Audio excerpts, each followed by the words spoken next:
Olá, eu sou o Dr. Bruno Gonzalez Miguel e hoje eu quero falar um pouquinho para vocês sobre como abordar os pacientes com contextos cognitivos, com prejuízo da memória, da atenção e às vezes associados a sintomas neurocomportamentais. Vamos lá?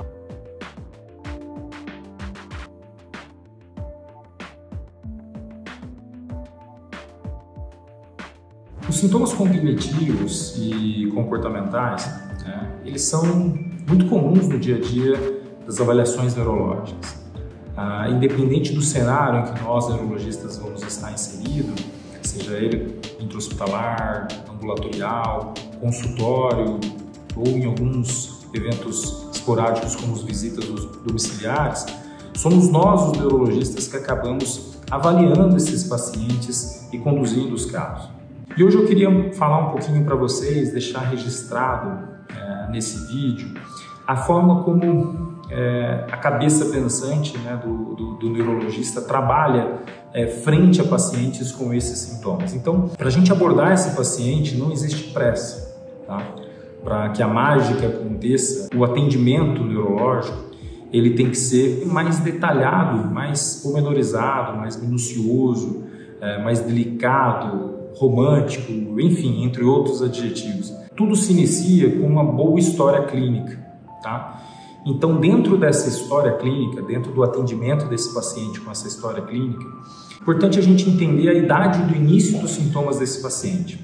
Rotineiramente, esse contexto ele apresenta-se em pacientes de mais idade, podendo variar desde um prejuízo cognitivo, progressivo, e por mais que a gente entenda que o principal suspeita esteja relacionado às patologias neurodegenerativas, nós não podemos esquecer que existem outras condições que devem ser questionadas. Agora, olha que interessante, né? Para quem é fã de Sherlock Holmes aí, né? Os pequenos detalhes são sempre os mais importantes, né? E é exatamente isso que passa na nossa cabeça durante uma avaliação, né, quando estamos diante de um paciente como isso. Porque não é incomum, tá? Além de ter esses sintomas de prejuízo cognitivo, ele tem alguns sintomas comportamentais que muitas vezes prejudicam a nossa avaliação, tá? Muitas vezes esse paciente apresenta contextos de desatenção, tá? Dificuldade de concentração, tá? Desordens de prejuízo executivo, tá? Prejuízo da comunicação, em virtude muitas vezes de um distúrbio de linguagem. O paciente ficou com uma afasia, uma sequela de uma doença cerebrovascular como AVC, ou muitas vezes ele tem um prejuízo de reconhecer que está doente, como nós chamamos de anosognosia, como acontece muito na demência de Alzheimer, onde o paciente ele não reconhece que está com os problemas, e por isso que na grande maioria das vezes são os familiares que trazem para o consultório, e assim tudo se torna mais dificultoso, mais melindroso. Então, entra então essa entrega do tempo, tá? A perspicácia de tentar reconhecer nesses detalhes alguns sintoma guia, como dizia o Porto, no livro de Psicologia Médica que tantos nós trabalhamos aí durante a nossa formação como médicos clínicos gerais.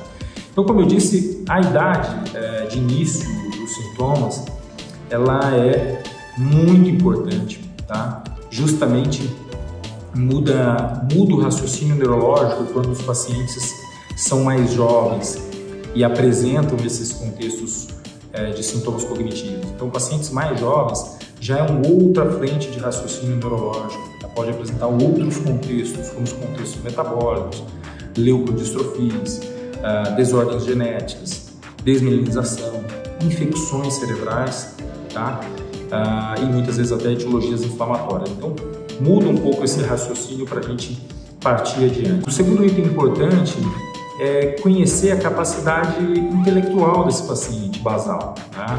O nível sociocultural e ocupacional do paciente, tá? Isso influencia e muito na interpretação da nossa apresentação clínica desse paciente. E partindo para o terceiro, revisar as principais condições de saúde desse paciente. Então, a gente muitas vezes esquece, né, que faz parte desse interrogatório, principalmente condições que podem influenciar esse cenário do paciente. Então, por exemplo, uma insuficiência cardíaca, uma insuficiência renal, uma insuficiência hepática, uma endocrinopatia, doenças pulmonares, obstrutivas crônicas, muito comum no consultório a gente encontrar, os distúrbios comportamentais do sono REM, que é aquele sono mais agitado, aquele sono mais agressivo, e aquele sono que pode estar relacionado a outras doenças, como sinucleinopatias, como a própria doença do Parkinson. Então, dentro desse cenário do sono, é importante a gente perguntar o horário que se inicia o sono desse paciente, incluindo a rotina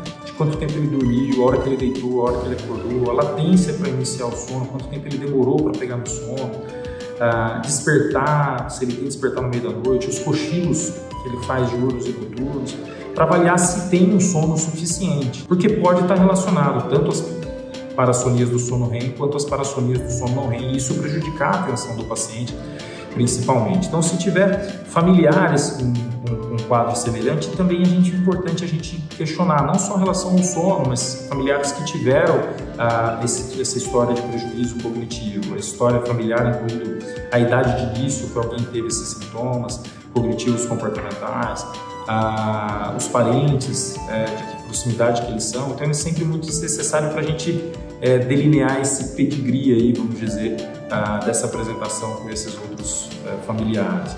E o quinto e último item para a gente questionar diante desse paciente é saber as medicações que ele faz uso, né? Levem os medicamentos para consulta, levem o histórico de medicamentos que o paciente fez durante a consulta, e isso é muito importante.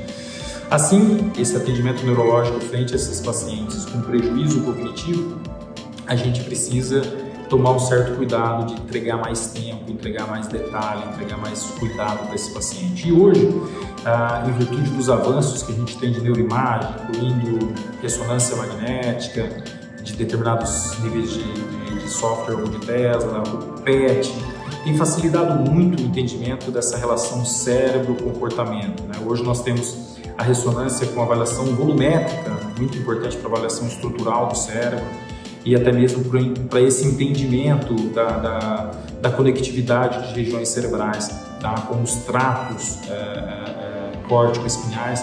Além disso, nós temos biomarcadores, que é um novo avanço que a gente tem nessa relação para auxiliar nas doenças neurodegenerativas, como o próprio Alzheimer, tá?